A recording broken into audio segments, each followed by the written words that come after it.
Good evening. सिलसिला वही है, पौलुस रसूल का ख़त, पहला ख़त करंतस की कलीसिया के नाम। और आइए हम आज 11वें बाब की पहली 16 आयात पढ़ें। Paul's first epistle to the Corinthians, the 11th chapter, and we will be reading the first 16 verses.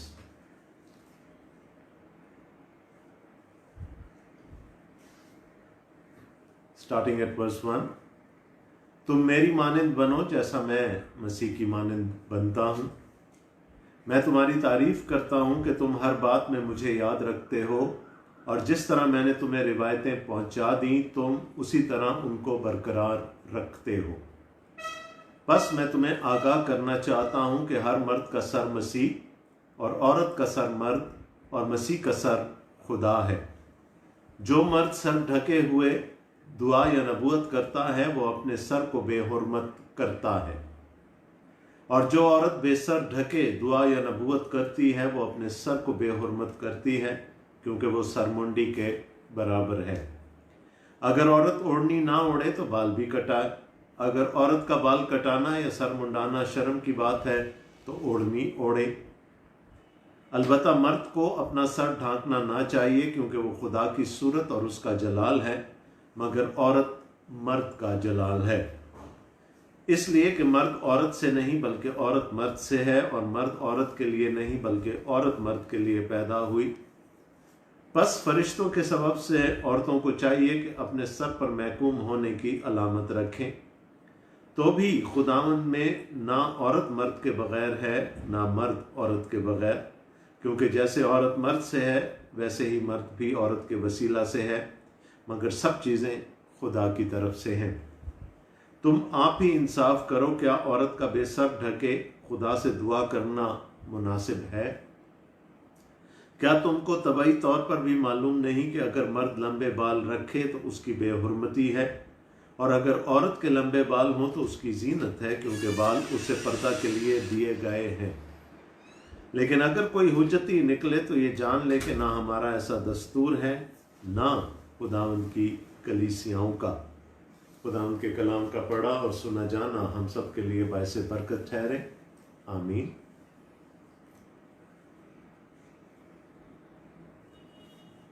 पहली आयत में पौलुस कहते हैं तुम मेरी मानिंद बनो जैसा मैं मसीह की मानिंद बनता हूं, और प्रॉबेबली ये आयत पिछले हिस्से से रिलेटेड है, जो 10वें बाब को जो हमने कल ख़त्म किया था। तो 8, 9 और 10 अबवाब में हमने देखा था कि पौलुस गैर अक़वाम की इबादतों में शरीक होने की बात कर रहा था। पौलुस दूसरे मज़ाहिब के लोगों से इंटरमिंगल होने की बात कर रहा था। पौलुस रसूल बात ये कर रहा था कि कैसे हम अपने भाई के लिए ठोकर का बायस नहीं बन सकते और ना हमें बनना चाहिए। और फिर उसने एक पूरे 9वें बाब में अपनी मिसाल दी थी, जिसमें उसने ये कहा था कि मैं भी रसूल हूँ, मेरा भी बहुत इख्तियार है कलीसियाओं पर, लेकिन मैं वॉलंटरली रज़ाकाराना तौर पर अपने उन तमाम इख्तियारात को फ़ोरगो कर देता हूँ, उन तमाम हकूक़ को फ़ोरगो कर देता हूँ। तो अगर मैं ऐसा कर सकता हूँ तो तुम क्यों नहीं कर सकते? अगर तुम्हारे किसी काम से तुम्हारे भाई को ठोकर लगती है तो वो काम मत करो। तो पौलुस हमें उस स्टेज पर ले आया, और जो बड़ी खूबसूरत एक आयत हमने पिछली दफ़ा कल यानी पढ़ी थी, 31वीं आयत 10वें बाब की, बस तुम खाओ या पियो या जो कुछ करो सब खुदा के जलाल के लिए करो। That is the underlying principle, glory of God. मेरा खाना खुदा को जलाल देता है या मेरा ना खाना खुदा को जलाल देता है। ऑल्दो मेरे पर्सनली शायद मेरा ईमान इतना मजबूत हो कि उससे मेरे और खुदा के रिलेशनशिप पर कोई असर नहीं पड़ता। ये मैं कुर्बानी, बुतों की कुर्बानियों का जो गोश्त का जिक्र हुआ था 8वें बाब में, उसकी बात कर रहा हूँ। लेकिन फिर पौलुस ने एक लाइन ड्रॉ कर दी, उसने एक हद खींच दी, उसने कहा वहाँ तक ठीक है, उनके साथ बैठना भी ठीक है, उनके साथ खाना पीना भी ठीक है, उनसे किसी किस्म का इम्तियाज ना रखना भी ठीक है, लेकिन उनकी इबादतों में या उनके सैक्रेमेंट्स में हमें नहीं शरीक होना, क्योंकि वहाँ पर फिर सैक्रेमेंट्स में हम उसी वक़्त शरीक होते हैं जब हम ईमान रखते हैं या हम उसके पीछे उस अकीदे को समझते हैं जिसके तहत वो सैक्रेमेंट में हम शराकतदारी कर रहे हैं। तो जब उसने अपनी मिसाल दी थी कि मैं अपने हकूक़ से भी दस्तबरदार होता हूँ, रज़ाकाराना तौर पर दस्तबरदार होता हूँ, तो 11वें बाब की पहली आयत में वो कहता है तुम मेरी मानंद बनो, मैं तुम्हारा मसीह में मैं तुम्हारा बाप हूँ, मैं तुम्हारा उस्ताद हूँ, मेरी मानंद बनो, जैसा मैं करता हूँ वैसा करो। और मैं क्या करता हूँ, मैं कोशिश करता हूँ कि मैं मसीह की मानंद बनूँ। सो वो कहता है कि तुमने मसीह को नहीं देखा, रसूलों ने देखा है, मैंने भी मसीह को देखा है, बट तुमने नहीं देखा, लेकिन मैं अपनी ज़िंदगी में अब मैं जिंदा ना रहा, गलतियों के खात्मे में पढ़ा था, अब मैं जिंदा ना रहा बल्कि मसीह मुझ में जिंदा है। मैं मसीह की मानंद बनने की कोशिश करता हूँ और फिर तुम्हारे लिए ये मेरा नमूना है कि तुम फिर उसको फॉलो करो। तो ये तो था 11वें बाब की पहली आयत, जो है वो पिछले सेक्शन के साथ ज़्यादा मेल खाती है। अब जो 11वें बाब से एक सेक्शन शुरू हो रहा है वो इबादत के बारे में है कि जब लोग इकट्ठे होते थे, करंतस की कलीसिया जब इबादत करने के लिए इकट्ठा हुआ करती थी, तो उसके दौरान क्या प्रॉब्लम्स आए और क्या चीज़ें थीं जो सही नहीं थीं, जिनको पौलुस जिनकी करेक्शन करना चाहता। याद रखिएगा, ये वो कलीसिया जो अपने आप को कुछ समझती थी कि जी हम बहुत कुछ जानते हैं, और पौलुस बार बार उनको इस बात पर टोकता है। और गालबन ये हम 14वें बाब तक ये सेक्शन चलेगा जहाँ पर हम ये देखेंगे कि वो कैसे करेक्शन करने की कोशिश कर रहा है in their worship place and in their worship. और पहली बात जो है वो जो पहली 16 आयत अभी जो हमने पढ़ी, वहाँ तो ऐसे लग रहा है Paul was a male chauvinist, औरतों के लिए डायरेक्ट अहकाम है वहाँ पर, but we need to know कि वो क्यों दिए गए वो अहकाम। ठीक है जी, चंद बातें हैं जिनको मैं अंडरलाइन करता चला जाऊंगा और आप उनको फिर अपने जहन में रखिएगा, तो शायद हमें समझना आसान हो जाएगा। स्टार्टिंग एट वर्स 2 नाउ, दूसरी आयत से, मैं तुम्हारी तारीफ करता हूं कि तुम हर बात में मुझे याद रखते हो, और जिस तरह मैंने तुम्हें रवायतें पहुंचा दी तुम उसी तरह उनको बरकरार रखते हो। एक लफ्ज आ गया, रिवायत, ट्रेडिशन, राइट। तो अब पौलुस जो बात करने जा रहा है, he is talking about a tradition. वो हुक्म की बात नहीं कर रहा, खुदा के कलाम की किसी हुक्म की बात नहीं कर रहा। और जो प्रॉब्लम यहां पर डिस्कस किया गया है, अगर आप देखें, ये किसी और खत में डिस्कस नहीं किया गया, तो हमें ये जानने की जरूरत है that this is specific to the church at Corinth. ये हमें जानने की जरूरत है। और दूसरी आयत में वो क्या कह रहा है कि जिस तरह से मैंने तुम्हें रिवायतें पहुंचाई थी तुम उसी तरह उन पर अमल करते हो। These are traditions, right. और रिवायत में और जो हुक्म होता है या जो शरई मिसाइल होते हैं उनमें फर्क होता है। कलाम हमें बताता है, खुदावंद यीशु मसीह ने कहा कि तुम खुदा की बातों के बजाय इंसानों की रिवायत की ज़्यादा पासदारी करते हो। एंड सैडली स्पीकिंग कि यहाँ पर भी ये पैसेज जो है ये बहुत सारे लोगों के लिए ठोकर का बायस बनता है। इस पर बहुत ज़्यादा डिबेट होती है और तरह तरह के ख्याल इस पे कायम किए जाते हैं।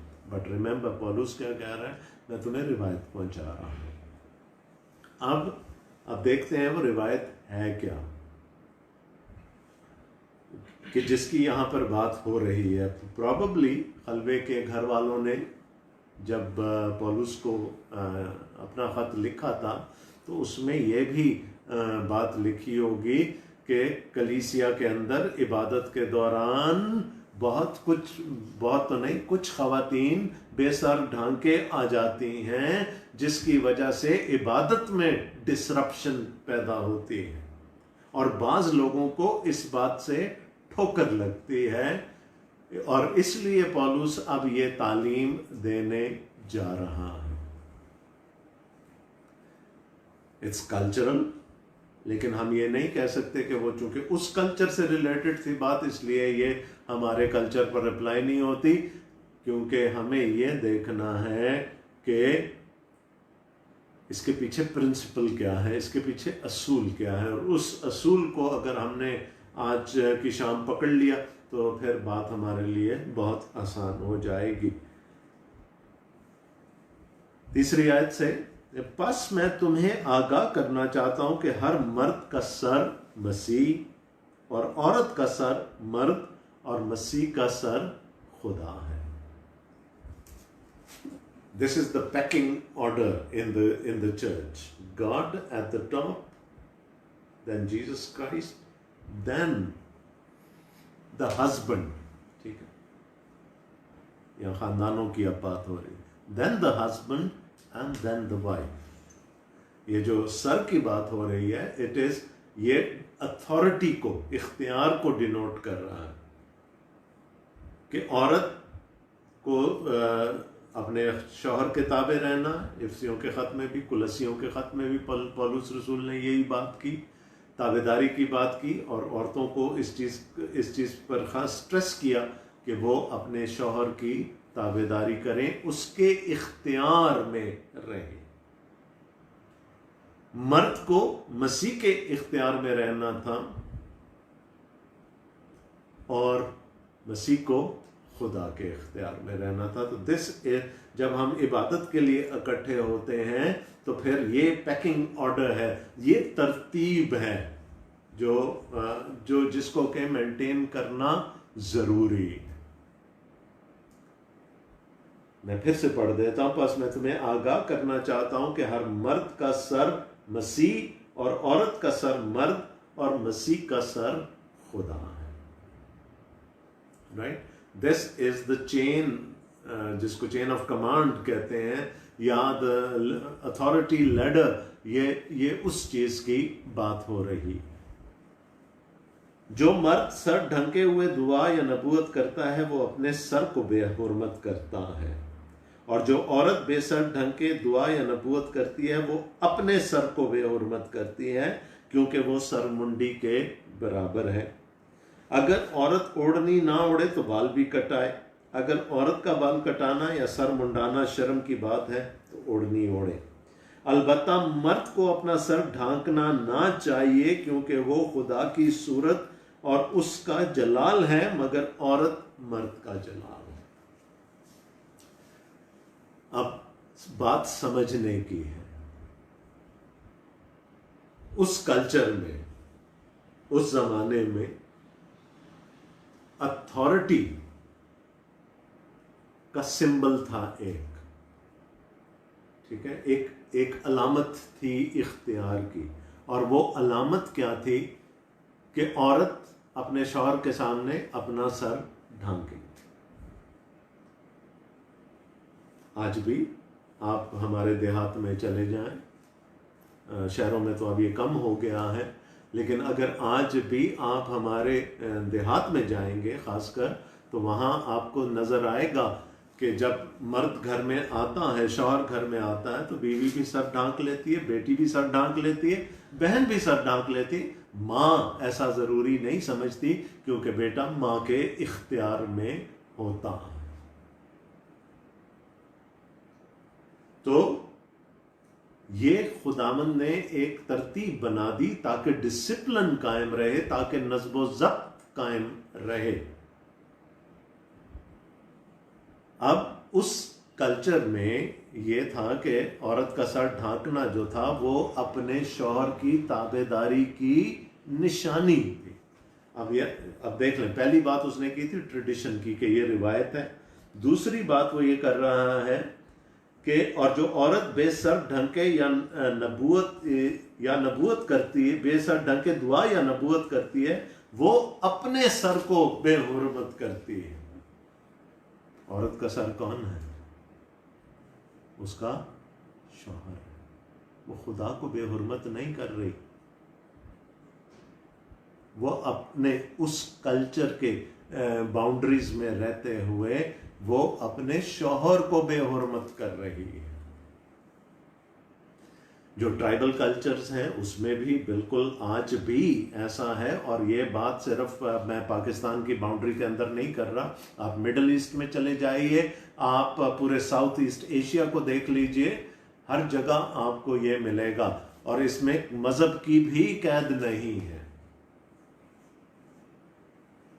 सिख हो, हिंदू हो, मुस्लिम्स हो, क्रिश्चियंस हो, because this is the tradition, this is the culture of the land कि ऐसा किया जाता है। लेकिन ये जो हमारी अर्बन माइग्रेशन है उसकी वजह से बहुत सारे असूल अब पीछे रह गए हैं। अब सर ओढ़ने को इख्तियार की अलामत नहीं समझा जाता, तो सर ढांकने को। तो अब थिंग्स हैव बीन चेंजिंग। लेकिन प्रॉब्लम क्या है कि जब लोग देहात से उठकर शहर में आते हैं और कलीसियाओं में आते हैं और वहाँ पर उनको कोई खातून बगैर सर ढांके नज़र आ जाती है, तो वो उनके लिए ठोकर का बायस बनता। तो हमें ये देखना है कि यहाँ पर बात क्या हो रही। बात यह है कि खुदा ने एक लैडर बना दी, खुदा ने एक तरतीब बना दी। और वो किस लिए था कि खानदानों का नज़्म ज़ब्त, डिसिप्लिन कायम रहे, कलीसिया का नज़्म ज़ब्त और डिसिप्लिन कायम रहे। और उसको मेंटेन रखने के लिए क्या करना था खातून को कि वो बेसर ढांके कलीसिया में ना आए, इबादत में ना शरीक हो। Now this is opposed to, यानी एक तो वो खवातीन है जो शादीशुदा हैं जो कि कलीसिया का हिस्सा बन गई। This is opposed to the other ladies in the city. शायद जिनमें से उनमें से भी कुछ लोग, कुछ खवातीन शायद मसीह में आ गई हों। मैंने आपको बताया था कि यहाँ पर हरामकारी बहुत आम थी, प्रोस्टिट्यूशन बहुत आम थी। और वो खवातीन जो थी जो इस ट्रेड से वाबस्ता थी, वो डिफाई करना चाहती थी अथॉरिटी को। They would flaunt authority by not wearing a head covering. वो बाल भी कटवाती थी, वो सर भी मुंडवाती थी, वो बालों को ढकती भी नहीं थी। ये जो आखिरी आयत है 16वीं आयत में लिखा है, लेकिन अगर कोई हुज्जती निकले तो ये जान ले कि ना हमारा ऐसा दस्तूर है ना खुदावंद की कलीसियाओं का। सो अगर उस तबके में से भी कोई इधर आ गया है तो now they need to change themselves. लेकिन क्या है? It's a symbol. ठीक है, प्रिंसिपल क्या है पीछे? आई थिंक ये इबादत से ज्यादा घर की बात हो रही है, खानदान की बात हो रही है। असूल ये है वही जो इफ्सियों की कलीसिया को और कुलसियों की कलीसिया को पौलुस रसूल ने लिखा कि बीवी शौहर की ताबे रहे। अगर उसका आज कोई सिंबल है तो फिर हमें वो सिंबल पूरा करना पड़ेगा। मर्द के लिए वो कहता है कि उसको सर ढांकने की जरूरत नहीं। अगर वो ढांकता है तो वो अपने सर को बेहुरमत करता है, वो मसीह को बेहुरमत कर रहा है। अगर वो सर ढांक कर मसीह की हजूरी में आ जाता है। लिहाजा क्यों? इसलिए कि उस कल्चर में मर्द का सर ढांकना ताबेदारी की अलामत नहीं थी। It was not a symbol of obedience. हमारे कल्चर में हम देखते हैं जो अक्सरियती मज़हब है हमारे इर्द गिर्द, everyone who goes into the presence of their own God, they cover their head. वो अपने सर को ढक कर जाते हैं as a symbol of submission. तो अगर हम भी अगर सर ढांक कर आ जाएंगे खुदावंद की हजूरी में, क्योंकि हमारे कल्चर में ये है, तो कोई मजायका नहीं है। बट हमें एक इजाज़त दी यहाँ पर, और वो थी कि मर्द ना करे ऐसा, लेकिन औरत को करना ज़रूरी है। और क्यों करना ज़रूरी है, वही बात आगे कंटिन्यू कर रही है कि चंद औरतों की वजह से कलीसिया को ठोकर लग रही है, कलीसिया में कुछ लोगों को ठोकर लग रही है, और उससे वो जो अथॉरिटी का और वो जो अथॉरिटी का ऑर्डर है वो भी डिस्टर्ब हो रहा है। अगर कोई माशरा ये एक्सेप्ट करता है कि औरत को अपना टू शो हर ओबीडियंस, अपना सर ढांकने की ज़रूरत नहीं है, तो वेल एंड गुड। मुझसे एक जवान ने एक दफ़ा सवाल किया और उन्होंने कहा, जी क्या हमारी ख़वातीन को किस तरह से ड्रेसअप होना चाहिए कलीसियाओं में। और चूंकि उसका ताल्लुक ऐसी जगह से है जहाँ पर करीब में बहुत सारे देहात भी हैं और वो वहाँ पर भी जाता है, तो मैंने कहा what is culturally acceptable there.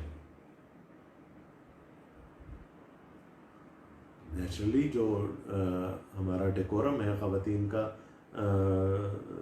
लिबास पहनने का, वो कल्चरली एक्सेप्टेबल है। मैंने कहा अगर वो वहाँ मूव करती हैं तो इट इज़ गुड कि वो अपने कल्चर के मुताबिक अपने आप को ड्रेसअप करें। उसने कहा अगर कोई खातून बाहर चली जाती है, किसी वेस्टर्न कंट्री में चली जाती है, तो क्या वो उस कल्चर को रिप्रेजेंट करेगी, अपने कल्चर को। मैंने कहा जब मुल्क बदल लिया, जब देश बदल लिया, तो भेष बदलने में भी कोई बुराई नहीं है। तो ये चीज़ें हमें सीखने की ज़रूरत है कि हम सिंबल्स में फंस गए हैं, हम अलामतों में फंस के रह गए हैं। ये अलामत थी, वो पौलुस ये याद दिलाने की कोशिश कर रहा है कि डिसिप्लिन कायम रखना है तो वो असूल जो खुदा ने तरतीब दे दिए उनको फॉलो करना ज़रूरी है। अगर वो फॉलो हो रहे हैं तो कलीसिया में नज़्म व ज़ब्त रहेगा। और वो क्या है कि शौहर अपने बीवी से मोहब्बत रखे जैसे मसीह ने अपनी कलीसिया से, sacrificial love.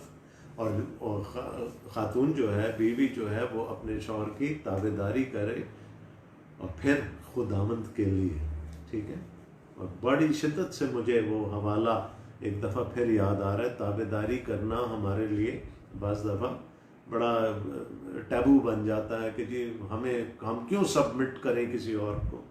We are independent people, we are educated. और शायद करंतस की कलीसिया में भी ये जोन था कि हम तो पढ़े लिखे लोग हैं, हमें तो यूनानी फ़लसफ़ा भी आता है और हम तो स्कॉलर्स के साथ बैठते रहे हैं, हम सब कुछ जानते हैं, हम क्यों किसी को सबमिट करें। और ख़ासकर उन ख़वातीन के लिए भी सबमिशन ज़रा मुश्किल थी जिनका तरीक़ाकार मैं आपको बता चुका। लेकिन लेट मी रिमाइंड यू, वो हवाला फिलिपियों का ख़त, उसका 2 बाब और उसकी 5वीं आयत से जो पौलुस ने कहा वो हमें याद रखने की ज़रूरत है। वैसा ही मिजाज रखो जैसा कि मसीह यस्सु का भी था। और वो मिजाज क्या था? बराबर है, खुदा के बराबर है, लेकिन उसने उस बराबरी को कब्जा में रखने की चीज ना समझा, ही गेव इट अवे। अब आप देखें, ट्रिनिटी, तीनों अकानीम ट्रिनिटी के, they are equal, God the Father, God the Son and God the Holy Spirit. खुदा बाप, खुदा बेटा, खुदा रूह कुद्स बराबर हैं। लेकिन जब भी उनमें से कोई इस दुनिया में आया है हमारे दरमियान आया है, उसने रजाकाराना तौर पर अपने आप को दूसरे का ताबे कर दिया। बेटा जब यहाँ था वो बाप का भी ताबे रहा और रुल कुद्स का भी ताबे रहा, उसने छोड़ दिया। तो ताबेदारी इतनी कोई बुरी चीज नहीं है। रुल कुद्स आज किसके ताबे है? खुदा बाप के भी और खुदा बेटे के भी ताबे है। उनको जलाल देता, हालांकि बराबर है, but this is voluntarily forgoing the equality. तो हमें यह सोचने की ज़रूरत है कि ये कोई इतनी बुरी बात नहीं है जो कही जा रही है। घरों का नज़्म ज़ब्त उसी सूरत में कायम रहेगा जब अथॉरिटी के सिंबल्स को अथॉरिटी को फॉलो किया जाएगा, ऑर्डर को फॉलो किया जाएगा, और अगर उसका कोई सिंबल है हमारे मुआशरे में उसको अपनाया जाएगा। हो सकता है कोई फर्क हो सिंबल, बट यहाँ पर उस कलीसिया में सर ढांकना सिंबल था। तो फिर बात क्या हो रही है, और पौलुस पीछे ले जाता है, ठीक है, कि औरत को ये खुदा ने क्यों ये ऑर्डर बनाया। वो उसी दिन हवा को भी बना सकता था जिस दिन उसने आदम को बनाया, लेकिन उसने अपनी हिकमत में ऐसा नहीं किया। He waited, और जब आदम को ज़रूरत महसूस हुई अपने एक पार्टनर की, तो फिर खुदा ने उसके लिए एक मददगार उसकी मानिंद बनाया। और यही बात यहाँ पर पौलुस रसूल ने लिखी है, इसलिए कि मर्द औरत से नहीं बल्कि औरत मर्द से है। बल्कि इससे पहले वाली आयत भी पढ़नी ज़रूरी है। अलबत्ता मर्द को अपना सर ढांकना ना चाहिए क्योंकि वो खुदा की सूरत और उसका जलाल है, मगर औरत मर्द का जलाल है। और इसलिए कि मर्द औरत से नहीं बल्कि औरत मर्द से है, और मर्द औरत के लिए नहीं बल्कि औरत मर्द के लिए पैदा हुई। बस फरिश्तों के सबब से औरत को चाहिए कि अपने सर पर महकूम होने की अलामत रखे। तो भी खुदावंद में ना औरत मर्द के बगैर है, ना मर्द औरत के बगैर, क्योंकि जैसे औरत मर्द से है वैसे ही मर्द भी औरत के वसीला से है, मगर सब चीजें खुदा की तरफ से हैं। सो पार्टनरशिप है, but there is an order. और ये तरतीब हमने नहीं बनाई, इंसानों ने नहीं बनाई, मर्दों ने नहीं बनाई, ये तरतीब खुदा ने बनाई। उसने मर्द के लिए एक मददगार उसकी मानंद बनाया। और इस चीज़ को अगर रियलाइज कर लिया जाएगा तो घरों में भी सुकून रहेगा और कलीसिया में भी सुकून होगा। कलीसिया में लोगों को ठोकर नहीं लगेगी। वो कह रहे हैं These are the roles that you have to follow। ये एक रिलेशनशिप में आपको वो रोल्स हैं जो कि आपको फॉलो करने हैं, क्योंकि जैसे औरत मर्द से है वैसे ही मर्द भी औरत के। उसने कहा जो पहली औरत थी वो मर्द के जिस्म से निकाली गई थी, लेकिन इसके बाद से जितने मर्द पैदा हुए वो सब औरतों से पैदा हुए। So it doesn't mean that women are in some way inferior to men। वो कमतर नहीं है, लेकिन एक डिसिप्लिन की खातिर खुदा ने एक तरतीब मुकर्रर कर दी और उस तरतीब को फॉलो करना ज़रूरी है। तुम आप ही इंसाफ करो, क्या औरत का बेसर ढंग के खुदा से दुआ करना मुनासिब है? क्या तुमको तबई तौर पर भी मालूम नहीं कि अगर मर्द लंबे बाल रखे तो उसकी बेहुरमती है, और अगर औरत के लंबे बाल हों तो उसकी जीनत है, क्योंकि बाल उसे पर्दा के लिए दिए गए हैं। लेकिन अगर कोई हुज्जती निकले तो ये जान ले कि ना हमारा ऐसा दस्तूर है ना खुदावंद की कलीसियाओं का, क्योंकि कलीसिया में अगर डिसिप्लिन नहीं रहेगा तो फिर प्रॉब्लम्स होंगे। घरों में डिसिप्लिन नहीं रहेगा तो प्रॉब्लम्स होंगे, घर टूटेंगे। कलीसियाओं में डिसिप्लिन नहीं होगा तो कलीसियाएं टूटेंगी। इसलिए खुदा का दिया हुआ पैकिंग ऑर्डर जो है उसको फॉलो करना ज़रूरी है। लेकिन मैं फिर वही बात रिपीट कर रहा हूं। असूल क्या है? जो खुदा ने दिया, जो ऑर्डर, जो तरतीब खुदा ने दी, उसको फॉलो करना जरूरी है। उस जमाने में उस तरतीब का, उस ऑर्डर का सिंबल सर ढांकना था, ओढ़नी ओढ़ना था। आज हमारे मुआशरों में भी, खासकर हमारे देही मुआशरे में ये आज भी है, तो कोई मुजायका नहीं उसको फॉलो करने में। लेकिन दूसरी तरफ मैं ये कहना चाह रहा हूं कि अगर आज उस डिसिप्लिन को, उस ऑर्डर को कायम रखने का कोई और सिंबल है, तो उसको फॉलो करने में कोई हर्ज नहीं है। पौलुस क्या कहना चाह रहा है? Discipline, discipline with in the church, discipline in the worship of the church. अगर कोई खुदा की परस्तिश करने के लिए चर्च में आया है और किसी एक वजह से उसको ठोकर लगी है और उसका ध्यान परस्तिश से हटकर, खुदा से हटकर किसी मसले में उलझ गया है, तो फिर हम उसके गुनहगार होंगे। हमारे भाई को, हमारी बहन को हमारी वजह से ठोकर लगेगी, and that is not a good thing. तो मुझे तो लग रहा है कि ये इबादत से ज़्यादा घरों की बात हो रही है। It's the relationship between husband and wife जिसकी यहाँ पर बात हो रही है। अगर तो मर्दों के लिए भी सर ढांकना ताबेदारी की अलामत होता, तो फिर पौलुस कहता कि तुम भी जब कलीसिया में आओ, खड़े होकर नबूवत करो, दुआ करो, तो तुम भी सर ढांको। उसने कहा नहीं, कल्चरली ये नहीं है, तो ना करो। ख़वातीन से कहा कल्चरली ये इस बात का सिंबल है that you submit to the authority of your husband.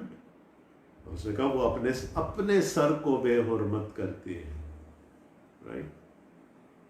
अपने इस वाले सर को नहीं, बट जिसको खुदा ने मुकर्रर किया है, सरताज, उसको बेहुरमत करती है, शौहर को।